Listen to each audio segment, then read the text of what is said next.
नमस्कार, स्वागत है आप सभी का। मैं हूं आपके साथ भावना शर्मा। और जैसे कि आप जानते हैं कि मैं एक एस्ट्रोलॉजर हूं।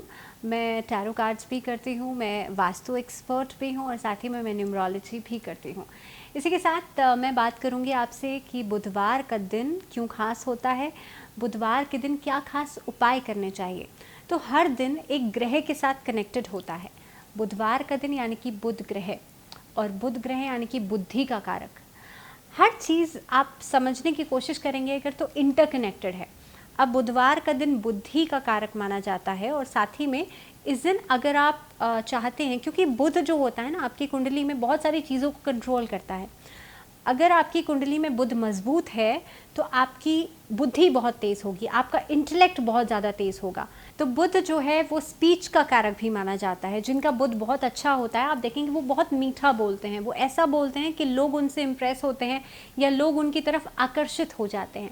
तो बुध जो है वो कई सारी चीज़ों को कंट्रोल करता है। लेकिन दूसरी ही तरफ जिनकी कुंडली में बुध अच्छा नहीं होता, बुध नीच का है या खराब ग्रहों के साथ बैठा है, पाप ग्रह के साथ बैठा है, कौन से भाव में बैठा है, तो वही आपको उल्टे रिजल्ट्स देने लग जाएगा। आपकी वाणी बहुत अच्छी नहीं होगी।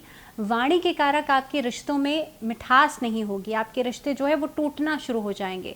इसके अलावा बुध अच्छा नहीं होने की वजह से आर्थिक समस्याएं भी आती हैं और साथ ही में बुद्धि यानी कि इंटेलेक्ट में भी कमी आप देख सकते हैं। आपको अच्छी तरह याद नहीं होंगी चीज़ें। तो आप देखेंगे जिनकी कुंडली में बुध अच्छा नहीं होगा उनकी लर्निंग अच्छी नहीं होगी, उनकी स्पीच अच्छी नहीं होगी। तो बात करेंगे आज कि बुध को मजबूत किस तरह से करें, बुधवार के दिन क्या खास उपाय कर सकते हैं। सबसे पहला उपाय आपको करना ये है कि बुधवार के दिन गणपति जी की पूजा नियमित रूप से करनी है। यानी कि एक बुधवार, किसी भी महीने के शुक्ल पक्ष के बुधवार से आप शुरू करें और गणपति जी को दूर्बा ज़रूर अर्पित करें। ऐसा करने से आपके व्यापार में बढ़ोतरी होती है और ख़ास तौर पे अगर किसी की कुंडली में बुध कमज़ोर है तो ये समस्या भी खत्म होती है। अब बात करते हैं दूसरे उपाय की। आपको करना यह है कि बुधवार के दिन अपनी उम्र के जितना मोदक आपको लेने हैं या लड्डू ले लीजिए, वो लेकर के चांदी का बर्क उस पर लगा हो और वो लेकर के आपको गणपति जी को अर्पित करने हैं। इसके बाद आप भोग लगाने के बाद उन लड्डुओं को, उन मोदक को आप जितने लोग आपको मंदिर के बाहर मिलते हैं उन लोगों में वो जो प्रसाद है वो आप वितरित कर दीजिए। आपको घर वापस लेकर के प्रसाद नहीं आना है। इस उपाय के करने से आप देखेंगे आपके जॉब में अगर किसी कारणवश बुध की वजह से कोई समस्या आ रही है, काम में डिले हो रहा है या ख़ास तौर पे आपकी वाणी की वजह से किसी तरह की कोई दिक्कत आ रही है, ये समस्या खत्म होती है। बात करते हैं तीसरे उपाय की। तो जिन बच्चों को बहुत मेहनत करने के बावजूद भी जिनकी लर्निंग बहुत अच्छी नहीं होती, रिजल्ट्स नहीं मिल पाते हैं, उनको बुधवार के दिन गणपति जी को इलायची ज़रूर अर्पित करनी चाहिए। इसी के साथ आपको गणेश जी के मंत्रों का जाप करना चाहिए। ओम गण गणपते नमः, इस मंत्र के साथ अपने दिन की शुरुआत करनी चाहिए। इसके अलावा कई बच्चे ऐसे होते हैं जिनका ख़ास तौर पे डिसीजन पावर बहुत अच्छी नहीं होती और कई बार डिसीजन ना लेने की वजह से भी आपको करियर में अच्छे रिजल्ट्स नहीं मिल पाते हैं।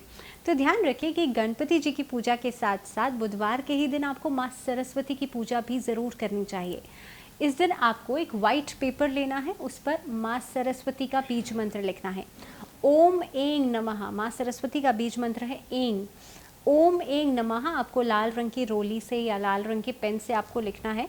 उसको फोल्ड कीजिए, उस पर कलावा बांधिए और उसको अपने घर के नॉर्थ ईस्ट डायरेक्शन में या तो आप रख लीजिए या फिर अपने जहाँ पर आप बैठ कर के पढ़ाई करते हैं वहाँ आप रख लीजिए। आप देखेंगे जब भी आप पढ़ाई करें उससे पहले 11 बार या 21 बार इस मंत्र का उच्चारण ज़रूर करें। ऐसा करने से आपकी डिसीजन पावर बहुत बढ़िया हो जाएगी, आपके अंदर विजडम बढ़ेगी, नॉलेज बढ़ेगी।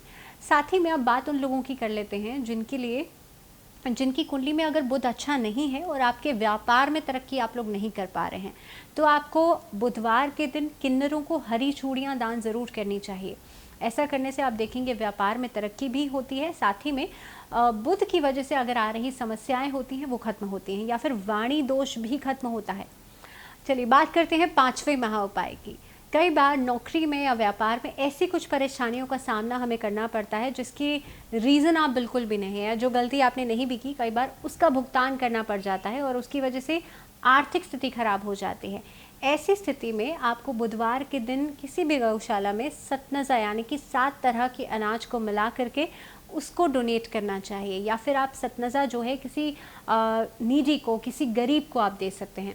इसके अलावा बुधवार के दिन गौशाला में हरा चारा दान करने से भी आपके जीवन में बुध की वजह से आ रही परेशानियां खत्म होती हैं।